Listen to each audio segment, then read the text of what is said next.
bene, buonasera. Intanto cominciamo la relazione. Un saluto da parte mia come direttore di questa sede nuova, abbastanza nuova, di Warwick a Venezia. Non so se qualcuno conosceva già la sede vecchia, che era in Calle della Racchetta per andare a Foscherini. L'abbiamo lasciata diversi anni fa, poi c'è stato un po' di vagabondaggio fra ospiti di Ca' Foscari della Perini, il Covid naturalmente che ha interrotto, e adesso siamo in questa nuova sede. Ospitiamo volentieri, intanto io faccio parte dell'associazione perché la presidente Donatella e io sono il vicepresidente, anche se lei è molto presidente, nel senso che fa molto lei, fa il 90% fa lei delle cose, e quello insomma, tanti di voi, alcuni di voi sono soci.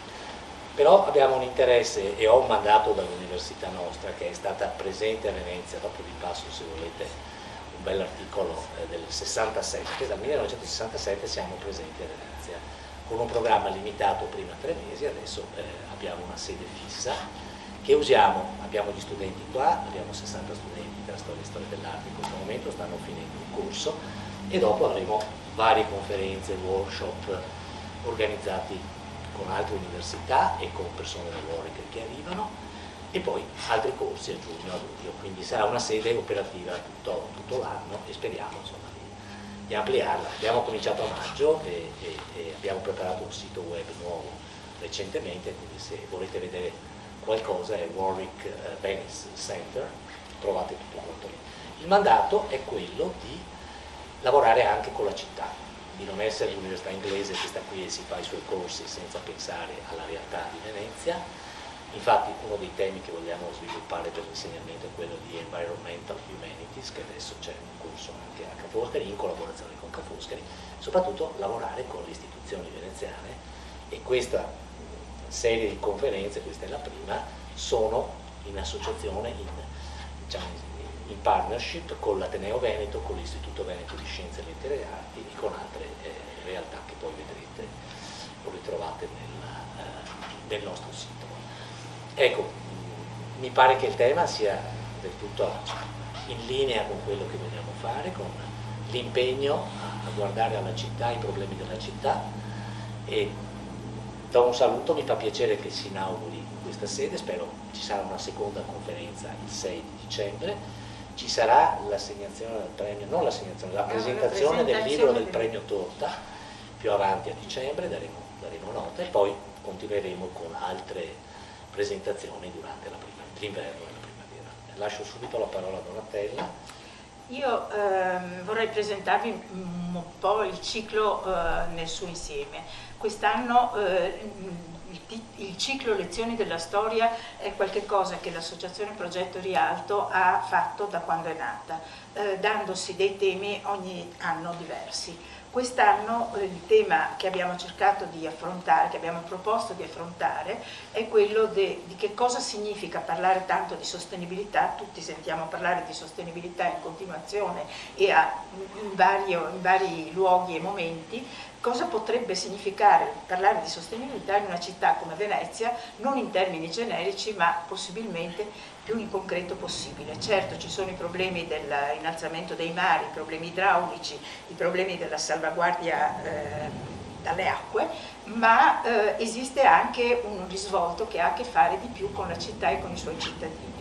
Da questo punto di vista io vorrei ricordarvi, è successo solo 4 giorni fa, ma nell'assegnazione del premio Torta, che è un premio per il restauro a Venezia bandito dall'Ordine degli Ingegneri, 4 giorni fa all'Ateneo Veneto è stato assegnato il premio. Non so quanti di voi abbiano visto i giornali o abbiano assistito, fossero presenti per caso nella sede dell'Ateneo.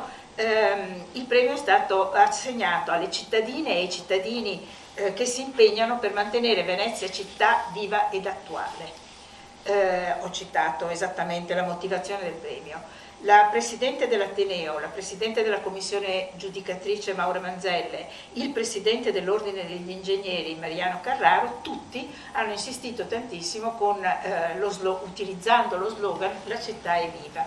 Io vi ho portato questo libretto che noi abbiamo pubblicato nel maggio del 2021, non certo per rivendicare una precedenza, una prelazione rispetto alle date in cui abbiamo cominciato a sostenere che la città è viva, ma per sottolineare come rispetto a questa assegnazione abbastanza inedita del premio Torta, che non è un premio dato a un esempio di restauro ma alla cittadinanza, è stata una scelta secondo me abbastanza coraggiosa, come rispetto a questo in realtà siamo assolutamente in sintonia, cercando di sostenere che Venezia è una città che perde abitanti, d'accordo, che ha una serie di problemi che tutti conosciamo, voi conoscete come veneziani, ma che è sicuramente molto vivace dal punto di vista della quantità di persone, energie, proposte che circolano e rispetto alle quali la cittadinanza, le cittadine e i cittadini di Venezia sono davvero abbastanza impegnati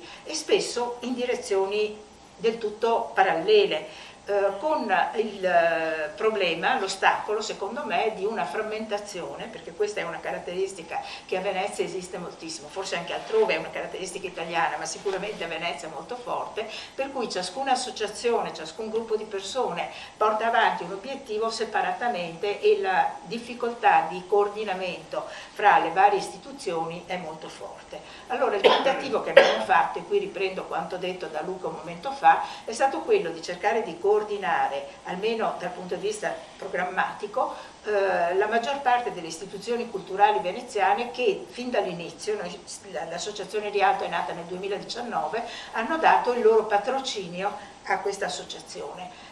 Patrocinio che si è estrinsecato di volta in volta in qualche conferenza, la disponibilità di qualche sala e così via. Abbiamo cercato di dire, beh insomma, quest'anno cerchiamo di fare un programma insieme e diamoci questo tema. Cosa può voler dire sostenibilità a Venezia? In termini sicuramente di patrimonio costruito, di patrimonio edilizio, quindi questioni materiali, questioni di uso dei materiali, questioni di risparmio energetico, conservazione, restauro anche sotto forma di conservazione e di manutenzione, ma anche in termini di società veneziana, di Venezia per la conservazione della città per i cittadini e quindi cercando di declinare alcuni casi significativi di partecipazione, di come dire, veramente presa d'atto e presa di considerazione nei confronti di parti intere della città. Da questo punto di vista Rialto credo sia uno dei luoghi più significativi, sta subendo un degrado fortissimo, ma è anche ancora relativamente un luogo molto sentito dai veneziani. Il mercato è non solo centrale da un punto di vista geografico, fisico della città, ma è anche un punto di riferimento importante per i cittadini. Detto questo, ho menzionato il premio Torta perché l'Ateneo Veneto, così come l'Istituto Veneto, come la Fondazione Levi che è qui sotto, come la Warwick University che ci ospita e che ringrazio molto per questa ospitalità, così come le gallerie dell'Accademia, il Museo di Palazzo Grimani, come ti chiami tu? Non mi ricordo mai. Sì. Luia è anche l'altro, vabbè, insomma ci sono sì, insomma una serie di istituzioni che hanno dato la loro accordo e hanno anche partecipato a una serie di scambi di mail e di telefonate, ma anche ad una riunione in presenza per cercare di costruire insieme un programma di attività.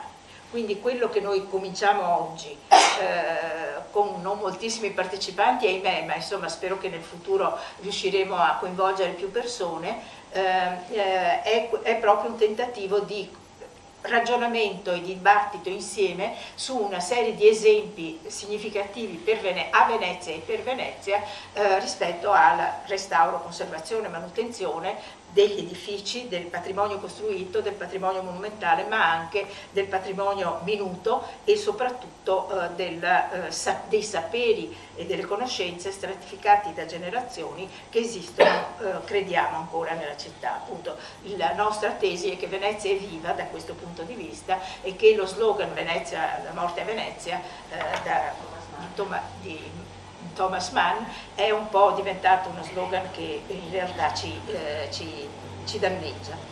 Detto questo, in questo contesto quindi la proposta che vi facciamo, noi abbiamo cercato di fare il programma soltanto fino alla fine dell'anno 2023 perché è complicato, come potete immaginare, coordinare tutta questa operazione. Cercheremo di darvi al più presto, di mettere in circolazione al più presto il programma complessivo poi dell'attività anche a partire da gennaio. L'idea è che più o meno una volta al mese ci sia una delle lezioni della storia, così abbiamo chiamato i nostri cicli, fino ad aprile, e possibilmente con le istituzioni culturali, possibilmente anche andando a vedere alcuni dei luoghi che proponiamo, cercando di proporre dei sopralluoghi fisici nei luoghi di cui andiamo a parlare, e con una possibilità di prolungamento in una summer school con l'Università di Warwick, perché questo rapporto con le università straniere, comunque con persone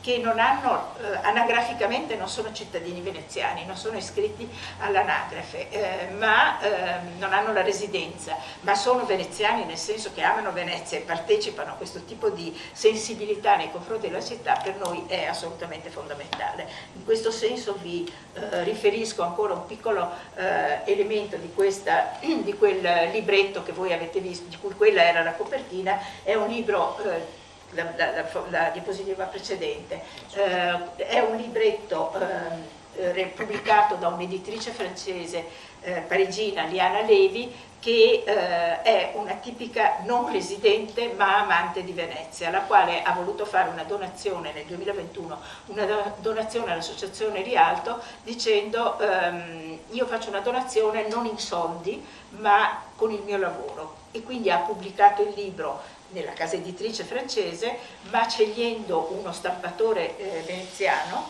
perché voleva dare lavoro agli artigiani veneziani. Quindi mi sembra un segno abbastanza virtuoso, fra virgolette, di un rapporto fra cittadini che non sono cittadini rispetto alla catalogazione e ai censimenti normali. Ecco, questo è semplicemente un locandina di cui avete alcune copie là sul tavolo quando uscite, quelli che non sono ancora soci della nostra associazione, se ne avete voglia, vedete un po' il riferimento al sito, come eventualmente associarsi, ammesso che ne abbiate voglia, e un po' di pubblicità del nostro lavoro. A questo punto do la parola a Salvatore, non vorrei prolungarmi troppo. L'intervento di oggi si chiama conservazione e innovazione, non dico esattamente, no, restauro, chiamato restauro, tradizione e innovazione, ecco, che è proprio la chiave di lettura importante in fondo di questa lezione naturalmente, ma anche di tutto l'intero ciclo, perché una delle questioni di fondo sulle quali vorremmo ragionare è che in chiave di sostenibilità il problema dell'innovazione è fondamentale, ma un'innovazione che tenga conto, che sia consapevole del passato, della storia veneziana. Molti di noi sono poi degli storici di formazione, della storia veneziana, ma che non pensi soltanto a mantenere tutto com'è, tutt'altro, che il tema delle trasformazioni a Venezia c'è sempre stato. Venezia è una città che si è trasformata moltissimo, malgrado quello che pensano molti, pensando che sia una città storica,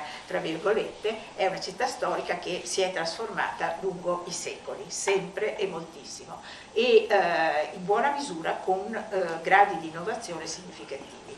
Quindi oggi ragionare su problemi di sostenibilità significa anche ragionare su quali sono le innovazioni compatibili, quali sono le innovazioni possibili in una città come Venezia.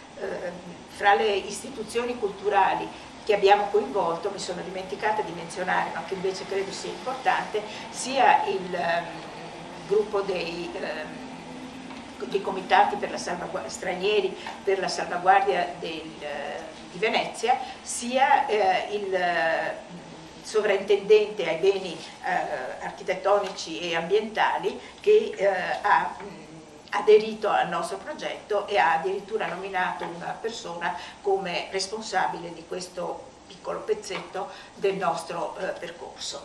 Detto questo, dicevo, lascio la parola a Salvatore Russo, che è un professore allo IUAV di tecnica delle costruzioni, che si è occupato molto del ponte di Rialto e che quindi ha un aggancio preciso con il nostro scopo primario, ma che ha lavorato molto anche su temi d'altro genere e che in qualche modo, volendo dare uno sguardo ampio alle questioni che ci interessano, credo siano fondamentali. Per esempio la questione dei terremoti, ha lavorato sul terremoto dell'Aquila in maniera molto accanita e per degli anni, non so quanti anni, ma 3-4 anni, e finisco il discorso di questo ragionamento citando il fatto che ha anche terminato questa sua esperienza sul terremoto scrivendo un romanzo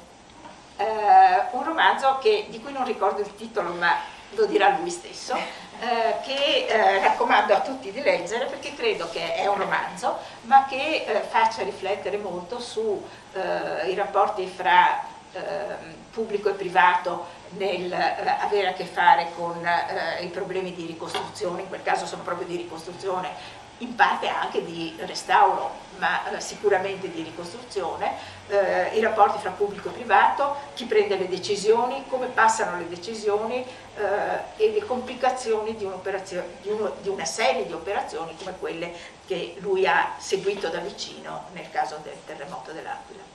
Salvatore. Buonasera, grazie a Luca alla Warwick University per la disponibilità della logistica e a Donatella Calabi, Presidente dell'Associazione Progetto Rialto, per avermi invitato a parlare. Devo prima giustificarmi, prima di entrare dentro i contenuti. Non è stato semplice per me, per la mia formazione di fatto di ingegnere, anche se lì è sbagliata l'elencazione dei titoli, sono prima architetto e poi ingegnere, la differenza è importante, ma nella mia realtà diciamo professionale operativa nel settore, nell'ambito del restauro, sono soprattutto ingegnere. Quindi ho faticato un po' a concepire questo intervento, ho seguito gli spunti di Donatella e spero di riuscire a parlare di manutenzione, conservazione e restauro, ma soprattutto di innovazione. L'intervento potrà apparire un po' disordinato, ma in realtà spero di riuscire a tenere il filo comune che tiene assieme tutte le slide. La prima osservazione è questa, resto in piedi per comodità. In questa prima slide che è decisamente semplice, c'è una specie di semantica dei colori. Ci si riferisce al semaforo, cioè la tendenza è a scorrere, a passare attraverso la manutenzione, la conservazione e il restauro. Il giallo, che il warming, rappresenta in qualche modo il rapporto con la conoscenza, che è il mio vero mestiere, rispetto alla quale non tutto va come dovrebbe andare. Cioè, in parole povere, le forme in verde rappresentano ciò che facciamo in forma rutinaria anche a Venezia. Il tema vero della conoscenza non è così praticato, così come in linea con questa specie di semantica dei colori l'innovazione è più dichiarata che praticata. In questa prima immagine c'è un conflitto di immagini potente, per cui l'immagine, il dipinto di Vittore Carpaccio del XV secolo col ponte elevatoio va in conflitto potente con un'immagine a destra, di cui poi vi parlerò meglio, di un signore che tiene con due dita una trave. Ci torneremo, è un modo di, non dico di sparigliare culturalmente, ma di mettere assieme una delle immagini più belle dell'area rialtina con, se me lo permettete, l'avanguardia dell'innovazione nel campo del restauro di cui mi occupo. Quindi vedremo dopo, perché ho messo assieme Vittore Carpaccio, è un signore che in Italia sposta con due dita un apparente trave di acciaio. Il tema della conservazione, del restauro, della manutenzione, assieme alla conoscenza e all'innovazione. La parte più importante di queste immagini riguarda il progetto di ricostruzione dell'Arco di Trionfo a Palmira, in Siria, in cui sono coinvolto. Un gruppo di 30 progettisti che si occupano, da architetti, ingegneri, topografi, anche urbanisti, della ricostruzione di questo sito meraviglioso. E in alto a destra ancora una volta un'altra provocazione, un esempio di ricostruzione a tutti noto, per cui le cause del collasso non sono note, mentre non sono mai state completamente note, e sul campanile spero di ritornare, così come analogamente l'Arco di Trionfo. Si tratta di una ricostruzione, come ben noto, in seguito all'azione dell'ISIS. Le immagini messe in fila in verticale a sinistra fanno riferimento al gruppo di lavoro, all'intensa e complessa analisi di ricostruzione, di anastilosi, direi, in forma topografica 3D, per cui stanno decidendo gli architetti come ricostruire l'Arco di Trionfo. Io mi occuperò nella parte in basso a destra della vulnerabilità sismica dell'Arco di Trionfo, del fatto del comprendere se debba star su per attrito o se debbano intervenire dei materiali innovativi. In qualche modo il titolo A sinistra Ignazia, Venezia come Palmira, è vero o non è vero? Ho voluto inquadrare il tema della ricostruzione che ha interessato poche volte questa città, ma che comunque c'è. Vedete in basso a destra, prima c'era la ricostruzione, qua ci sono i materiali. Per quanto riguarda il Bibi Canum, il progetto importantissimo di restauro di uno dei centri più importanti a Samarcanda, vede la presenza del calcestruzzo armato assieme alla muratura. Anche qui a Venezia c'è tanto cemento armato, non sempre il tema è noto, l'elemento di collegamento tra Venezia e Samarcanda è dato in questo caso dall'impiego del calcestruzzo armato. A Venezia c'è stata una certa cura nell'impiego di questo materiale, questo è stato un intervento emergenziale che a breve verrà, su cui metteremo le mani. Venezia come Kathmandu. Dopo il terremoto del 2015, sono stato 5-6 volte a Kathmandu per tematiche di ricostruzione, e qui la parola di passaggio, di riferimento è la manutenzione. Cioè il ciclo di lezioni sulla storia che ruota attorno al restauro, la sostenibilità e l'innovazione poi si è declinato in tantissimi modi, in tanti modi da rendere problematica la materia, e lo sappiamo. Quindi il tema della manutenzione è molto molto sentito in questa città, nella quale lavoro, ma come dire, in giro per il mondo non c'è lo stesso livello di manutenzione. Vedete nell'immagine grande il terremoto interviene, trova una struttura non ben manutenuta e trova addirittura, nel momento in cui la pianta è simmetrica a sinistra, il cantonale muratura crolla, trova un elemento, una colonna in legno totalmente rosa dagli insetti e dalle termiti, così come trova invece altre colonne ancora integre ma comunque aggredite da una muratura in assenza totalmente non manutenuta. Qui il titolo che lega il rapporto con Venezia e l'innovazione, ancora una volta è scritto in basso a destra.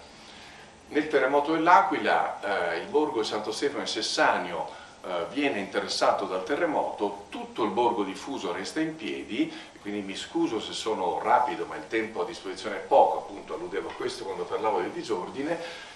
Questa torre di guardia crolla totalmente. Allora, lungi dal dare colpe, perché l'impiego del calcestruzzo armato risponde a un ventennio nel quale si è usato in modo ampio nel restauro, questa torre crolla non solo perché non vi è un'adeguata conservazione delle murature da un punto di vista meccanico, ma perché in qualche modo negli anni 70, durante l'ultimo restauro, si è ritenuto di dover costruire il deck, cioè l'impalcato apicale della torre, in calcestruzzo armato. Senza entrare nel dettaglio, quando il terremoto, c'è un terremoto, le tau di taglio, di frizione innescate dalle frequenze tra la muratura e il cemento armato sono talmente diverse che questo disco volante in cemento armato in testa non fa che, essere eccitato con frequenze talmente diverse da facilitare la rottura del materiale più debole se gli è in testa. Qui siamo sotto le catene dell'Himalaya, il Palazzo Imperiale di Gorkha, dopo il terremoto del 2015, in questo caso è la spontanea resilienza. Quindi il modo in cui io sto dentro i temi dell'innovazione passano anche attraverso il comportamento delle scatole strutturali. Cos'è quella linea rossa? La linea rossa è il comportamento, è la giacitura del marcapiano, scusate se lo chiamo così, prima del terremoto. Allora, gli edifici storici in murature legno, questo peraltro è un legno portante, reagiscono in modo resiliente, che significa che sopportano spontaneamente le azioni statiche e dinamiche anche in assenza di calcoli dedicati. Quindi anche in questo caso Venezia si propone, da un punto di vista del comportamento meccanico, costruttivo e strutturale, con un altissimo livello di resilienza.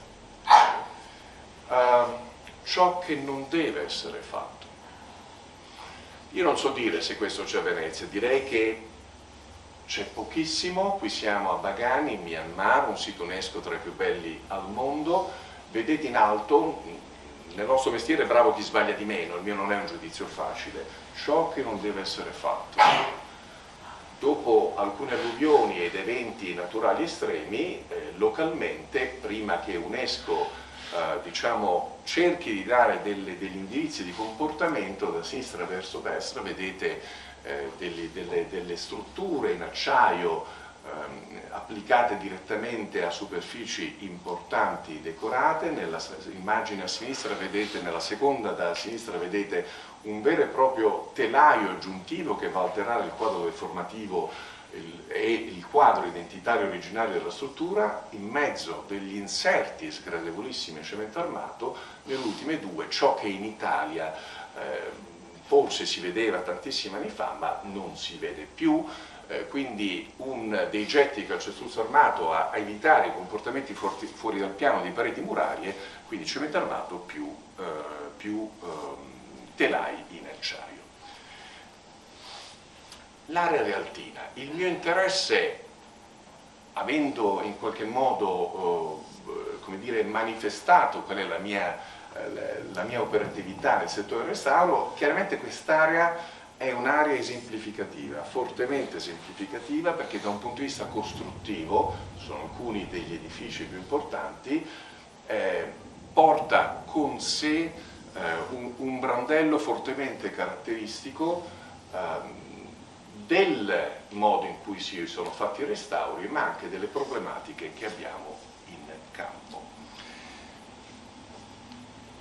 Il senso di queste riunioni, quindi cerco di stare sul tema di queste lezioni, ruotano attorno a alcune parole, alcune che però sono piene di significato, alcune vengono ogni tanto usate in modo non corretto, ma il tema vero è quello della rigenerazione urbana, del futuro della città, della sostenibilità, e del cercare di fare matching e sovrapposizione tra saperi tradizionali e innovazione. Il tutto immaginando che l'innovazione del restauro, di cui adesso finalmente inizio a parlare, possa sposarsi con dei temi di cambi di funzione e di destinazione. Ma l'innovazione, permettetemi di provocare, questa città è profondamente sul pezzo per quanto riguarda il tema del turismo, del controllo dei flussi. Non voglio essere polemico, però in qualche modo la Smart Control Room attivata con una grandissima compagnia telefonica risponde più a logiche monotematiche, verticali. Nonostante Donatella abbia detto, e sono d'accordo, che una città che è ancora viva, certo che è viva, probabilmente oltre a essere viva si ha bisogno anche di spingere su ciò che la rende città, perché la sensazione che si ha è che tutto quello che è scritto va verso i turisti e non verso i residenti. La seconda slide è pura polemica, cioè una rottura di scatole per voi che mi ascoltate, ma è quello che non c'è. Cioè non esiste a Venezia un controllo satellitare. Non sto parlando di cose difficili, sto parlando di pratiche correnti che la città più fragile del mondo meriterebbe. tutti i campanili di Venezia, non ce n'è uno dritto, meriterebbero, almeno da qualche anno, un protocollo dedicato che fa riferimento al controllo satellitare già in uso nel campo dei beni culturali che possiamo utilizzare. Il materiale a memoria di forma, sembra una frase fatta, significa che in alcuni restauri esistono dei materiali capaci di ripristinarsi post-dissesto. Il tema dei terremoti, il tema dei cambiamenti climatici, il rialzo parziale della città, l'uso corrente della diagnostica, il rapporto tra i livelli di conoscenza e i fattori di confidenza. Venezia è un aggregato unico al mondo. Il MIBAC, che è le linee guida del MIBAC recenti e anche meno recenti, alludono, fanno riferimento finalmente nel paese che ha il più alto livello, lo dicono tutti, siamo stupidi di sentirlo, di beni culturali, fanno riferimento agli aggregati. Venezia è un aggregato. Quindi mentre la slide di prima fa riferimento al vero interesse che corre in città, che non guarda al restauro inteso come elemento artigianale e motivo di cittadinanza vera, questa slide fa riferimento a tutto quello che ancora non si è fatto e si può fare. Quindi il tema nella scala bassa, il tema della riresidenzialità, il tema dell'energetica, il tema dell'accessibilità, il tema dei collegamenti verticali è profondamente connesso all'innovazione.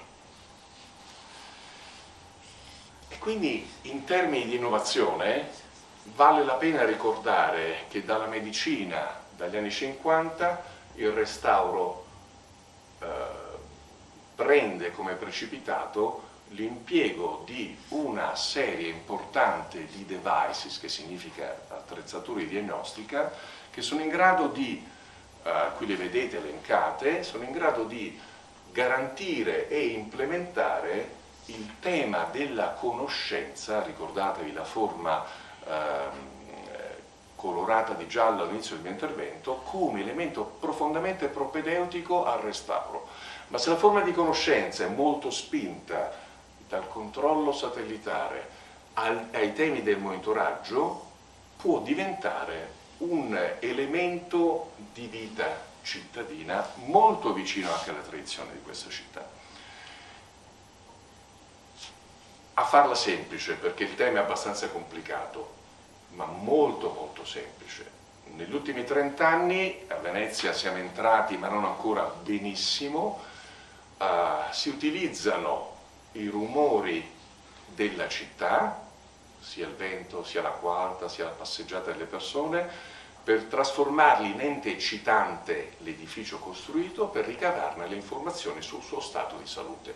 Spero di averle detto in modo abbastanza semplice, cioè significa che esiste un comparto matematico e teorico che ci consente di ottenere attraverso azioni non invasive, torno indietro, informazioni sullo stato di conservazione strutturale di un qualsiasi edificio.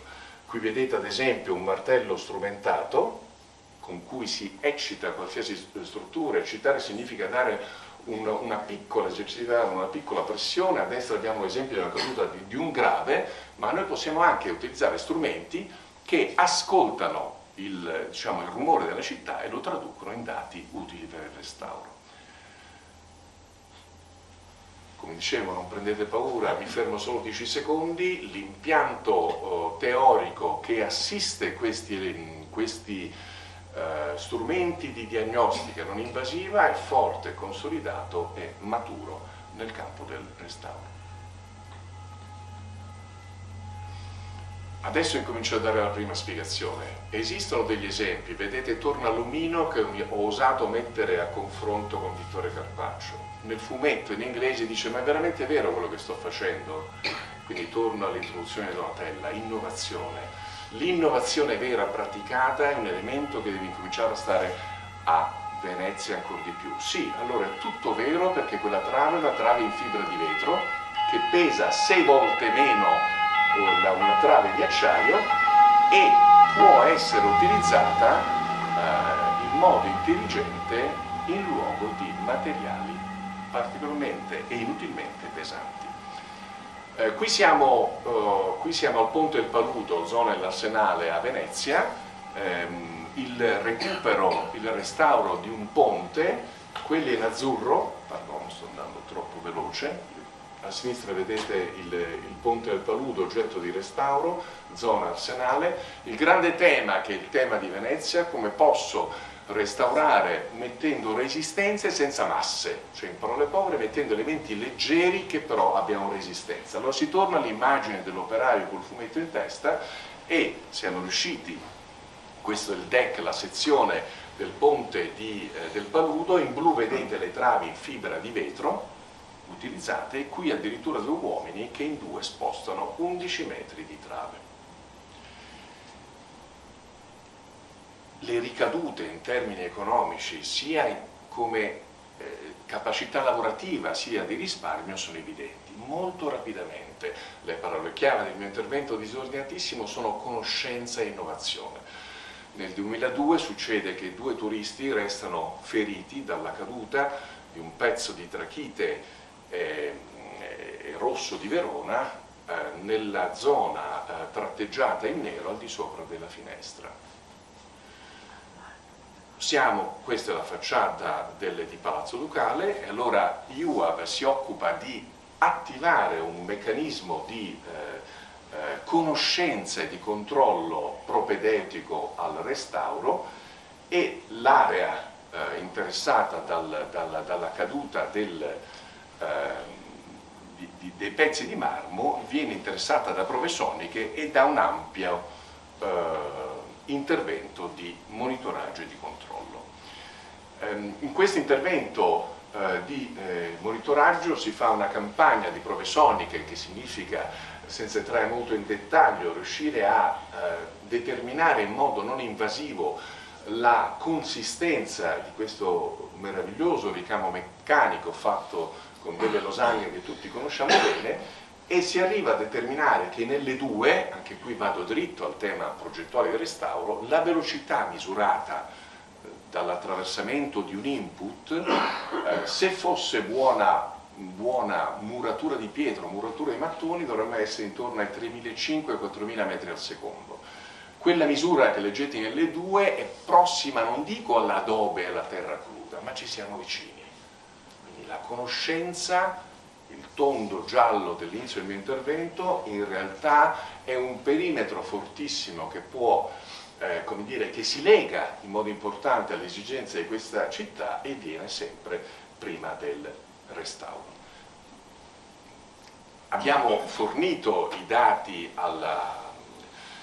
ai musei e al comune che li ha chiesti, quindi valori di velocità di attraversamento dell'onda sonica che dicono come sta la parete in pietra senza alcun intervento invasivo, e contemporaneamente ho chiesto di entrare, si è lavorato fuori, dentro la sala del Maggior Consiglio, che è una sala meravigliosa, credo che sia la sala più snella in Italia. Parlo di snellezza euleriana, non geometrica, ma insomma significa che le pareti sono molto molto alte rispetto al loro spessore e rispetto al volume che racchiudono, e ho chiesto di togliere degli arazzi che si trovavano di sopra di tutte le finestre in coincidenza del punto di collasso esterno della pietra e delle pietre. Bene, abbiamo trovato che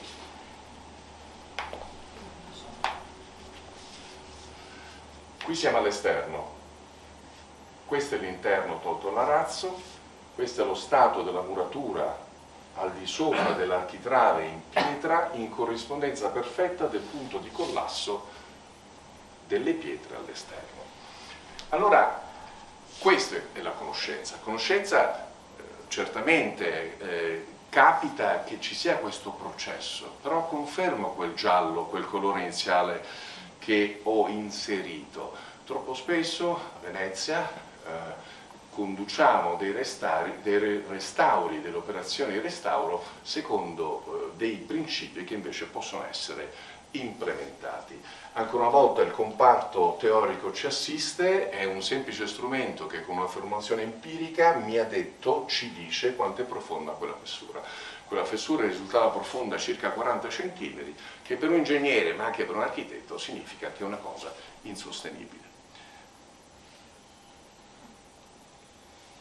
Prima di passare al ponte di Rialto, vi segnalo, sempre in linea col tipo di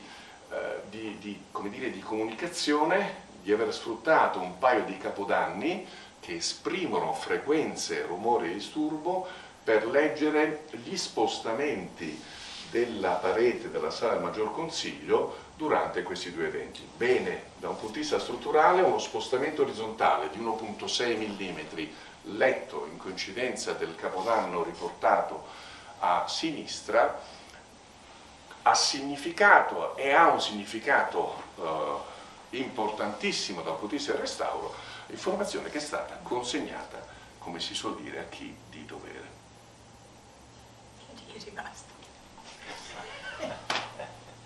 Spero che il commento di Donatella non si sia sentito, però purtroppo è come dice lei. Bene, il Ponte Rialto. Il Ponte Rialto, stiamo parlando della via monumentale più importante al mondo e il mio punto di vista è un punto di vista distorto, nel senso che ci siamo intesi, e il mio personale punto di vista non è più un arco, è una struttura reticolare complessa con un sistema di carichi che ne garantisce la resistenza per gravità più che per calcolo. Una quindicina di anni fa l'intervento di restauro è stato preceduto da una campagna di diagnostica e di monitoraggio molto importante affidata a UAV e che ha servito e indirizzato il restauro che poi si è messo in atto. Il primo sfizio, passatemi il termine, che ci siamo tolti era quello di verificare se, come atteso, anche se mi sono tradito nel raccontarvi la cosa così, i tiranti fossero tesi come qualsiasi tirante in linea con il nome deve essere. Mi sono tradito perché abbiamo trovato i tiranti compressi, anche se debolmente compressi, quindi un tirante che è compresso lavora con tonatura.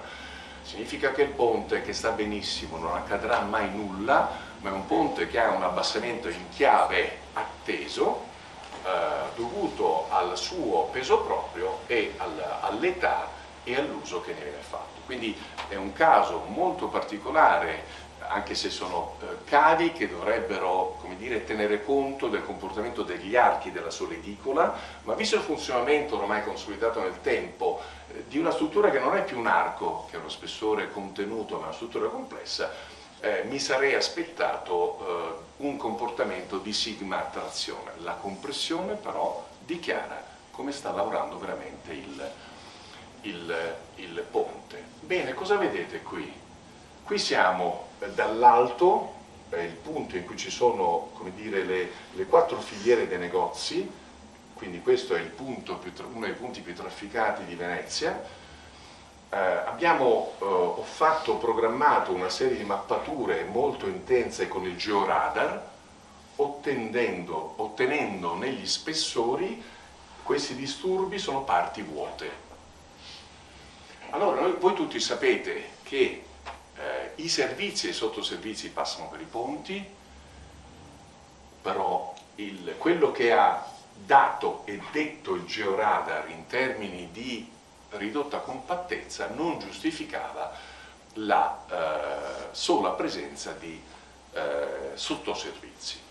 Quindi questa diagnostica nel contesto della conoscenza, dell'innovazione, ha orientato enormemente il restauro poi eseguito, in quanto sono andati a rompere con delle azioni demolitive in chiave dove abbiamo condotto queste prove di georadar, verificando sia la perdita di consistenza di materiale importantissima, sia alcune tane di quegli esseri che probabilmente chiamiamo pantegane, che avevano trovato modo di fare della zona in chiave e poi anche delle reni un luogo di residenza. momento in cui l'edificio lo merita e la zona rialtina è piena di edifici simili, significa poter svolgere in forma preliminare una serie massiva e intensa di attività di diagnostica che ci consentono poi di sviluppare il restauro in modo più preciso. Oltre alle prove con il georadar sono state fatte delle prove soniche, anche qui ancora una volta tenete a mente che la velocità, qui è scritto in inglese ma è comprensibile, intorno ai 3000 metri al secondo significa che la muratura sta bene. Nel momento in cui le misure sono più basse significa, come anche atteso, che il comportamento del materiale che compone la struttura può e deve essere migliorato. Nel caso del Ponte Rialto abbiamo condotto delle analisi da vibrazione ambientale, cioè abbiamo collocato degli aggeggi che sono poco più grandi di un cellulare e abbiamo ascoltato il passaggio urbano, il passaggio delle persone, il vento, l'acqua alta, l'abbiamo tradotto, come dicevo, in dati ingegneristici. Ne è venuto fuori vedete, elementi eccitanti, il vento, le onde e il traffico delle persone. Ne è venuto fuori un andamento del comportamento del ponte che ha evidenziato in linea con i colori e con la semantica il fatto che nella zona centrale esistono delle aree di crisi in termini di stress e sigma, cioè di tensione e deformazioni. Il ponte funziona più come una piastra, non è più un arco, non è più niente, è il ponte del Rialto. Da un punto di vista ingegneristico secco, convenzionale, è una struttura che non può essere ridotta a alcuna forma definita, come atteso, e proprio in mezzeria, in chiave, in corrispondenza del percorso centrale, non di quelli laterali, ha un deficit di tensioni e di deformazioni.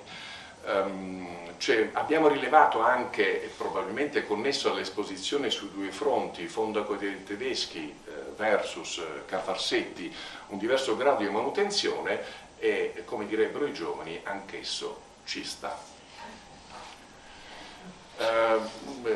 Scusami se ho corso molto, ma sarei arrivato alla fine. Perché così magari qualcuno ha voglia certo, di fare sì, anzi mi scuso con voi per aver corso troppo. Questa immagine è un'immagine che amo particolarmente perché fa riferimento a un muro portante del Palazzo Imperiale di Gorkha, siamo in Nepal, ed è in Italia c'è qualcosa, è un rarissimo esempio di muro armato con travi di legno. Il problema di Venezia è che è fatta di legno, muratura e inserti di acciaio, ma noi sappiamo che il legno a taglio e per comportamenti fuori dal piano si comporta molto male. Bene, questo muro non è andato giù perché in Nepal, come in Italia, c'è una grande esperienza costruttiva che prescinde e trascende l'ingresso dei software e dell'ingegneria dura e che si tratta di una tecnica costruttiva fondata sugli errori, di tipo esperienziale, come a tutti noto. Questa è una delle immagini che amo di più perché in modo sapiente i legni orizzontali intervengono sui limiti di taglio, invece i legni ortogonali, vedete che sono rientrate rispetto alla geocintura originaria, svolgono una funzione tirante rispetto allo spessore della parete.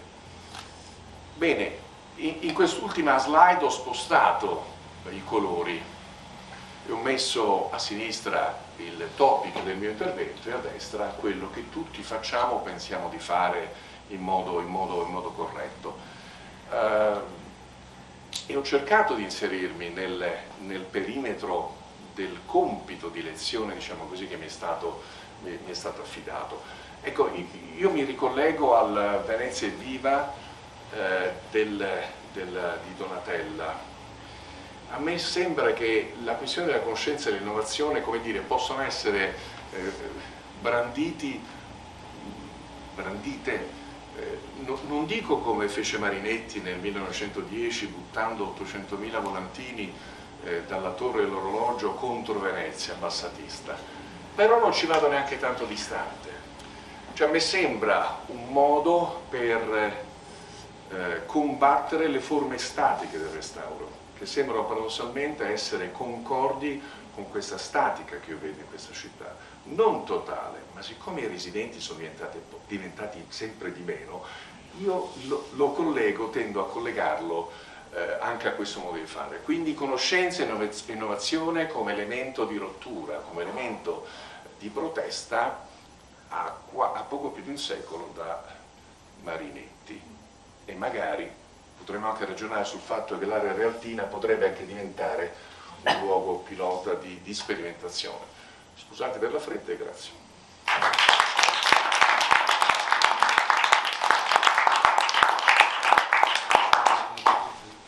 Io credo che sei stato perfettamente, dico due parole per rompere il ghiaccio. Secondo me sei stato perfettamente in sintonia con quello che ci aspettiamo da questo ciclo di lezioni, quello di sollevare problemi, di sollevare interrogativi. Personalmente sono particolarmente interessata a questo tipo di taglio, perché credo che appunto conoscenza e innovazione siano due aspetti che in effetti a Venezia siano abbastanza poco praticati, se non in qualche ambiente di nicchia come forse i laboratori in cui opera Salvatore.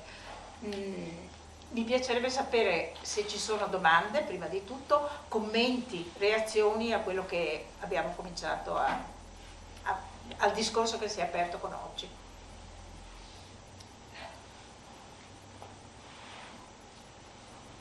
Prego, scusa, non t'avevo visto. Dato complimenti, molto interessante. Io che mi sento uno che a buona ragione è stato premiato dal premio Torta, perché sono prosciugato per fare restauri recentemente, e ero curioso di sapere. Qua abbiamo parlato di edifici pubblici, Ponte di Rialto, Palazzo Ducale. Passando a edifici privati, quindi con spesa di privati, l'innovazione e la conoscenza, che è un'innovazione anche quella, perché ci sono innovazioni per avere la conoscenza, come si rapportano quei prezzi rispetto al restauro conservativo? Sono molto più alti, sono sostenibili magari dal punto di vista della muratura, ma sostenibili anche da parte di chi fa il restauro, paga per il restauro, o hanno dei costi che ancora sono un po' complicati?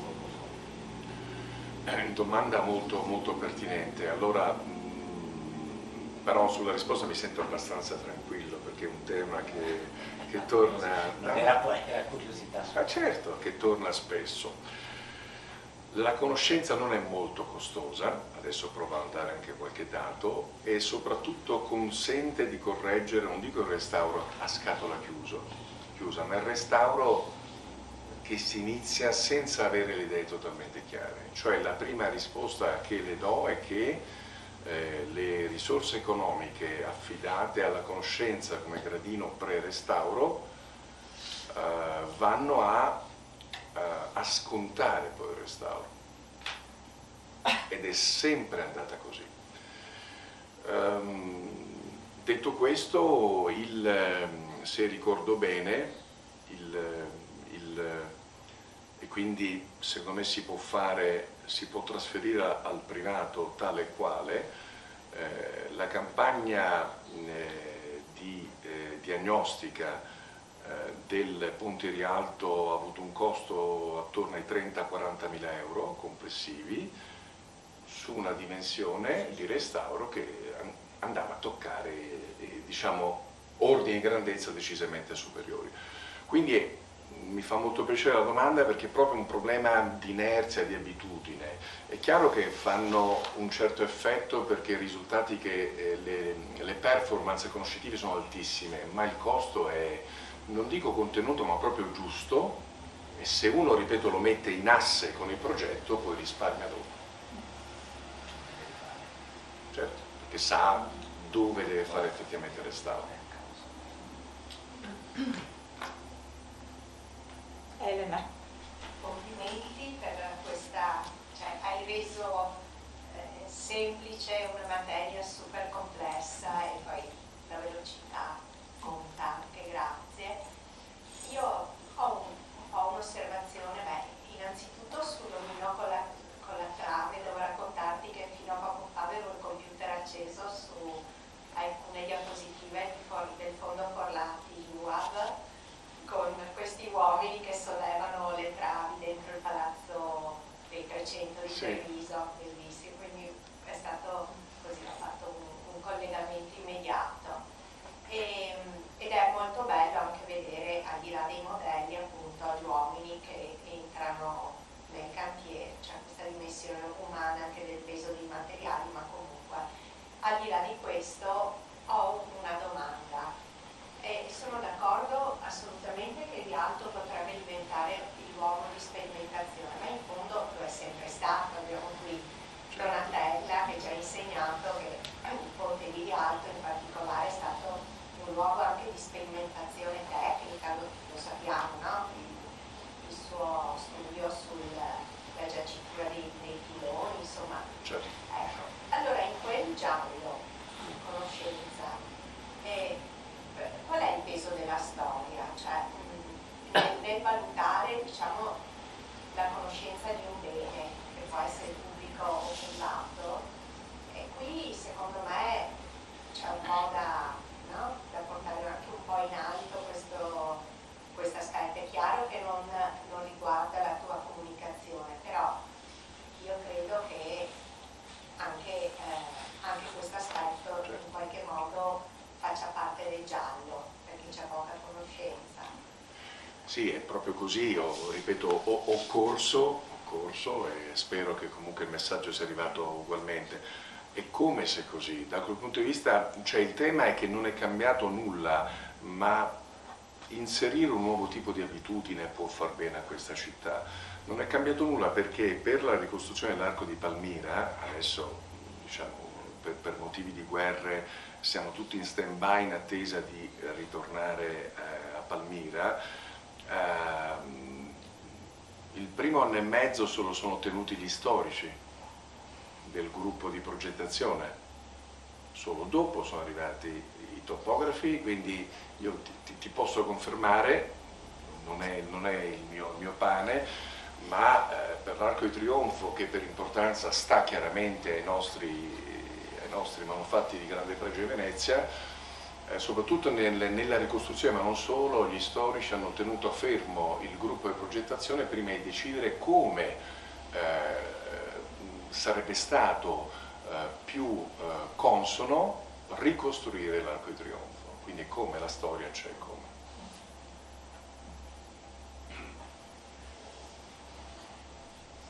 Prego. Io chiedo scusa, sono arrivata tardi, quindi posso fare una domanda alla quale è già stata data una risposta. Ma la misurazione fatta nei capodanni sul Palazzo Ducale, che ha consentito di evidenziare lo stato della muratura, ha dato anche delle indicazioni sui danni che il rumore provoca, non solo sul Palazzo Ducale ma anche su altre strutture. La stessa cosa per quel che riguarda il Rialto, il ponte di Rialto che è così caricato continuamente di persone ma anche di rumori, come non soltanto sopra ma anche sotto per il passaggio e non solo per il moto ondoso, e quanto incide questo sulla resistenza delle strutture? Grazie. Domandone, grazie. Allora, non mi voglio rifugiare nel mio disciplinare, anche se devo confessare che è sempre più difficile lavorare, quindi non è il mio mestiere. Però tenga conto che la storia dei rumori dai Pink Floyd, ve lo ricorderete tutti, è una storia notissima. Come dire, i fuochi di artificio che ho riportato erano già a scartamento ridotto, cioè erano già figli di un'attenzione all'ambiente per cui molto meno rumorosi.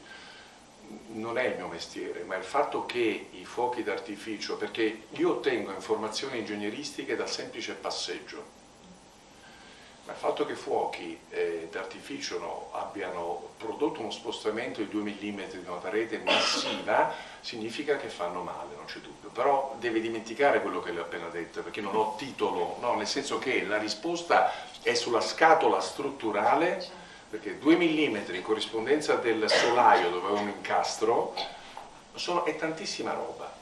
Questo mi porta a dire, come dire, da cittadino comune, che non c'è dubbio che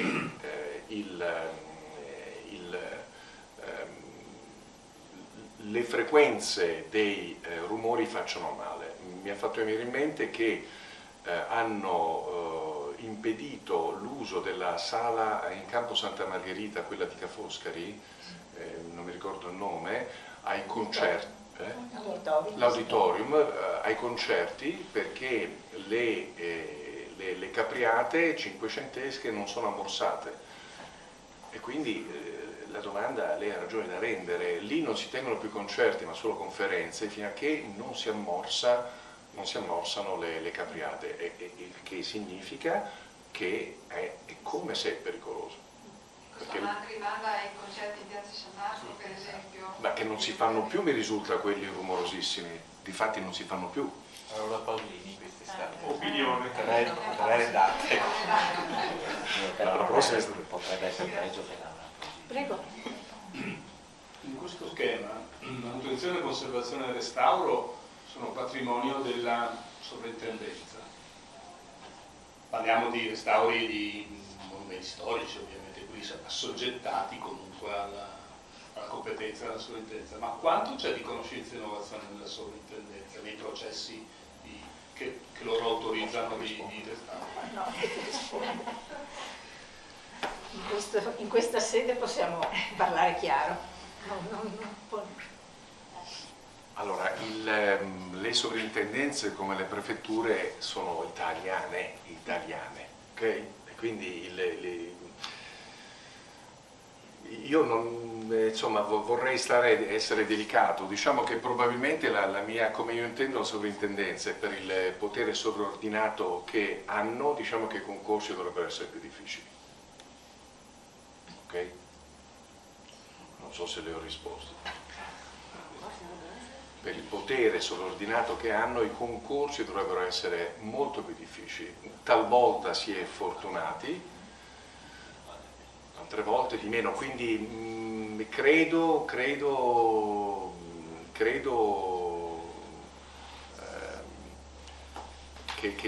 non sia, che si possa senz'altro migliorare il ruolo delle sovrintendenze, soprattutto rispetto ai temi a lei, esatto, rispetto al giallo e al rosso, ma lei ha colto, nonostante abbia parlato poco, cosa intendo dire. È un problema di mentalità, poche strutture pubbliche, anche la sovrintendenza, stanno sulla conoscenza e sull'innovazione. Questo non va assolutamente bene, perché si rischia il copia e incolla di destra, cioè i processi di default, cioè i processi progettuali. Quindi non sempre capita di confrontarsi con sovrintendenti o delegati di zona che praticano, che stanno sulla frontiera, sul balcone delle novità. Però, scusami, Ho visto la mano alzata, ma volevo solo aggiungere una postilla. Legato a questo, però c'è una carenza di personale impressionante, anche questo, cioè i concorsi dovrebbero essere più difficili, ma forse ce ne dovrebbero essere di più, così magari 2 su 3 potrebbero avere c'è una carenza, cioè una città come questa, c'è una carenza impressionante di... In questo senso volevo solo una piccola postilla. Uno sforzo che abbiamo fatto è stato quello di cercare di coinvolgere la sovrintendenza in questa operazione. Mi dispiace moltissimo, l'architetto, ho parlato a lungo col sovrintendente Magani, il quale ha nominato un architetto, un giovane architetto che doveva partecipare ai nostri lavori. In questo momento non c'è, mi dispiace, forse era troppo impegnata in altre cose. Voglio dire, è un dato reale che è molto complicato fare questo tipo di coordinamento, cercare di fare questo tipo di coordinamento, però uno degli scopi che ci stiamo prefiggendo è proprio quello di coinvolgere anche loro nel tipo di ragionamento che vogliamo avviare. Poi, scusi, c'era prima una mano alzata dietro, poi ti do la mano. Questa città ha festeggiato i 1600 anni della fondazione, e poi andiamo a leggere i libri delle elementari e si dice ancora che i veneziani sono arrivati qui fuggendo da Attila.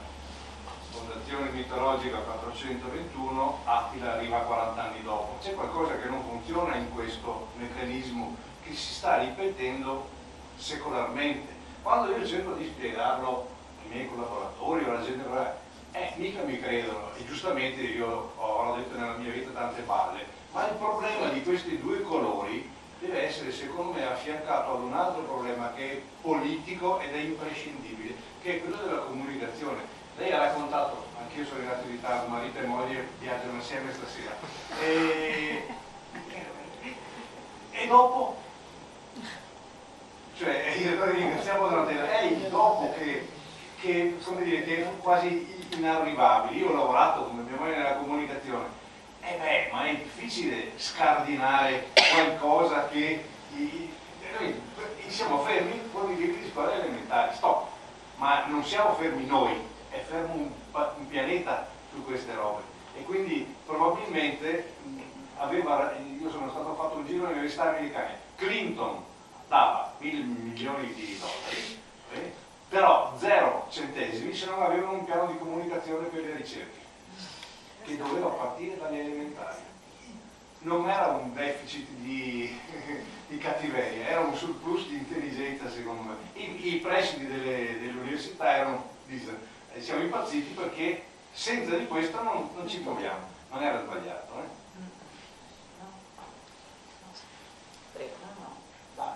Allora, parto da una osservazione. Negli anni 80 il livello della falda sottostante gli edifici veneziani era 23 cm superiore all'idrometro della salute. Oggi è a 32 e sale di circa 2 mm all'anno, che è una velocità pazzesca. I nostri edifici sono sempre più infilati nell'acqua e sempre più spesso quest'acqua intride le murature, non sorpassa le barriere in pietra d'Istria fatte per contenere la migrazione verticale. E l'unica tecnica che noi abbiamo per controllare il degrado è la sostituzione periodica dei mattoni e delle malte, di allettamento tra i mattoni. Quello che abbiamo imparato in questi anni è che dobbiamo essere rigorosi nel mantenere le tecnologie di una volta, cioè usare calce e non cemento e mattoni fatti in modo diverso, come si facevano una volta, e non estrusi, se possibile, cosa molto complicata. E il risultato è che il degrado strutturale procede. Non c'è stata ancora trovata una soluzione tecnica per consentire di intervenire sulle murature con la frequenza con cui si fanno i restauri degli edifici, che è ogni X decenni, mentre le murature andrebbero mantenute ogni decennio, 12. Se no la città si rovina, cambiamo la faccia, ma la struttura rimane debole. Io mi aspetto che i fenomeni di crollo o di lesioni forti, per fortuna le strutture qui sono un po' adattabili, ma di frequenza e non c'è ancora, secondo me, consapevolezza del problema. No, Rinaldo ha detto la città ci sta crollando sotto i piedi, ma non lo sappiamo, cioè, come conoscenza diffusa non c'è e soprattutto non vedo ricerca per trovare una soluzione, perché non basta avere, perché l'alimentazione dell'innovazione, della conoscenza è con la ricerca e la ricerca sulle tecnologie non c'è, o comunque la ricerca sulle tecnologie non è ancora arrivata a dare delle risposte. Se posso dire, allora in modo disordinatissimo, allora 2 o 3 cose, 2 o 3 flash. C'era una paginetta di appunti molto positivi, cioè come dire, la città fa qualcosa con riferimento specifico al Mose, ai grandi navi e alla protezione della Marciana. Però c'è un'altra paginetta piena di cose non fatte. Allora, in generale, ogni sollevamento del Mose costa 200-250 mila euro. Ogni sollevamento del Mose. Così dicono. No, forse anche di più. Se dicono così vuol dire che... Non lo so, sì, vediamo. No, secondo me il non lo so va a salire. Allora, Rinaldo, il premio Nobel per l'acqua, il collega di idraulica di Padova, sta proponendo un progetto, cioè c'è grandissimo movimento e il tema è collegato al rialzo. Questo le posso riferire, nel senso che è un momento nel quale ci sono grandissimi progetti in campo nazionale, tutti impegnatissimi, e si sta muovendo qualcosa su questo fronte. Quella cadenza dei millimetri in avanzamento è perfetto, come dice lei. Fra un po' non si potranno usare i piani terra negli ultimi piani perché non ci sono gli ascensori, quindi è una città di mezzo, dei palazzi di mezzo. È vero che non c'è una risposta, ma Rinaldo, che in questo momento è appeso, ha aperto la questione. Ma oltretutto si può vascare, scusate il verbo intransitivo, la città, ma significa che si cambia l'ecosistema, ma vascare la città significa dimensioni importantissime o rialzarla? Intanto dovremmo poter tenere, visto che queste sono soluzioni con l'orizzonte 50 anni. Ma non c'è dubbio, certo.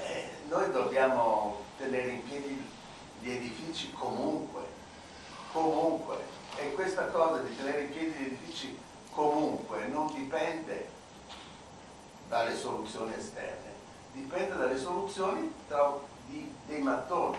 Sì. Questa cosa non vedo affrontata con la stessa interesse del grande progetto. Certo, solo che è un problema parziale. Io ci lavoro qui da 40 anni e sono tornato a viverci dopo averci fatto nascere mia figlia. È come lo scavo dei canali, se mi consente, nel senso che è una cosa importantissima, ma anche su quello si è abbandonata. Io non sento alcun moto dinamico attorno a me, lavoro allo IUAV, il mio intervento è polemico e quindi non sento nulla, ecco perché ho usato il giallo e il rosso. Io spero che con Donatella si possa ragionare su rialto in piccolo e trovare una sorta di sperimentazione su una scala bassa, ma sono sincero, non vedo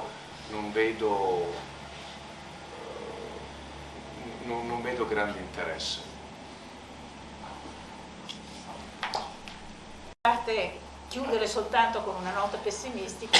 No, non è pessimistica, è una... realistica se vuoi, ma insomma finché siamo qui dobbiamo combattere, secondo me. Questo è il mio stato d'animo, il mio atteggiamento e la mia posizione, e quindi cerchiamo di fare quello che riusciamo, quello che possiamo. È un problema di dovere civile, dopo tutto.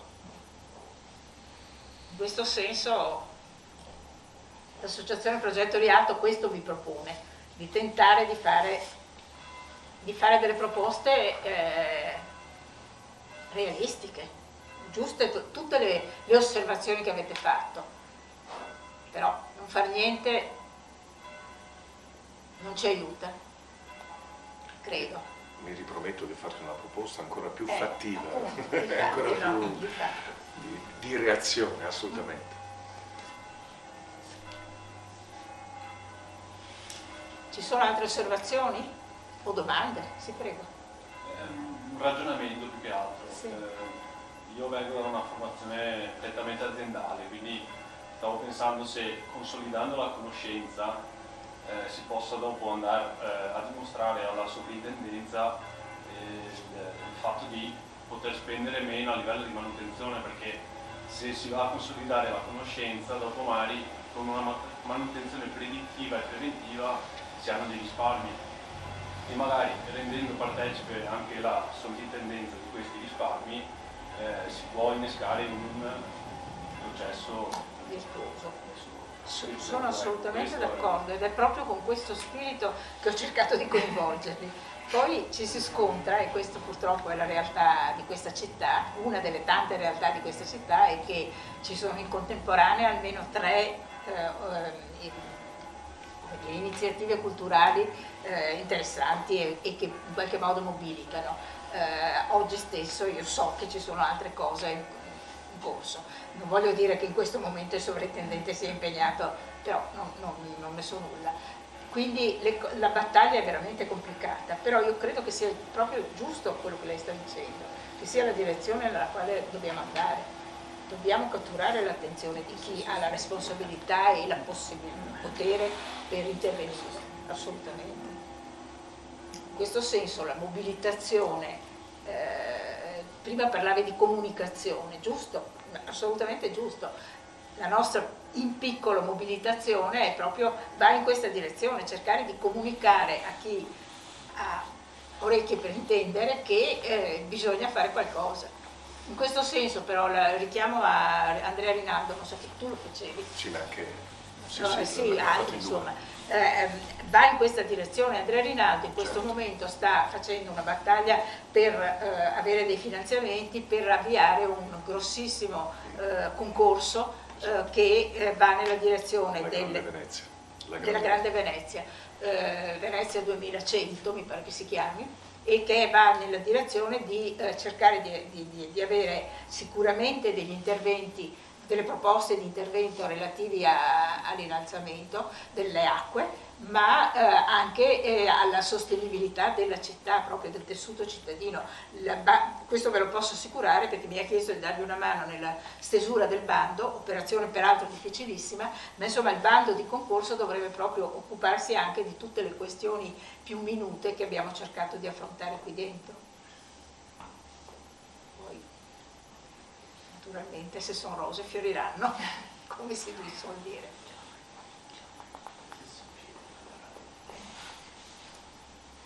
Se non ci sono altri interventi vi do appuntamento il giorno 6